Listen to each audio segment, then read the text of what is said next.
কোরবানির পশু জবাই করার সময় ভাগীদারদের নামের তালিকা পাঠ করা, জপা, এটা আবশ্যক কিনা? অনেক সময় দেখা যায় যে কোরবানির পশুকে শোয়ানো হয়েছে এবং চেপে ধরা হয়েছে, এরপর নামের তালিকা জোগাড় করা নিয়ে আমরা দৌড়দৌড়ি শুরু করছি এবং কোনো এক দুটি নাম বাকি থাকলে সেগুলো কালেকশন করছি, সংগ্রহ করছি। এই কাজটি আদৌ কোনো প্রয়োজন আছে কিনা? এর উত্তর হলো যে কোরবানি বিশুদ্ধ হওয়ার জন্য যাদের পক্ষ থেকে কোরবানি করছেন তাদের নাম তালিকা ধরে পাঠ করা বা জপা এটি আবশ্যক বা জরুরি কোনো কাজ নয়, তবে এটি মুস্তাহাব, করাটা উত্তম।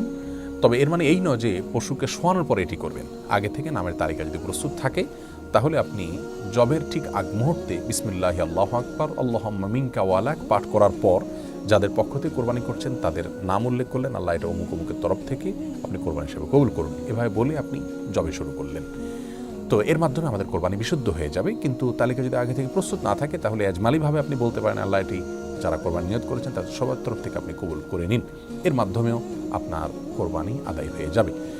তালিকা ধরে পাঠ করতে গিয়ে আমরা এটাকে এত আবশ্যক বানিয়ে ফেলেছি আজকাল যে নামের সাথে বাবার নাম লাগবে, আবার বাবার নাম না হলে আমরা সেটার জন্য অপেক্ষা করতে থাকি। সন্দেহ নেই, নামের সাথে বাবার নাম সহ উল্লেখ করে যদি আপনি বলেন তো বলতে পারেন, কিন্তু এটি জরুরি বা আবশ্যক কোনো কিছু নয়।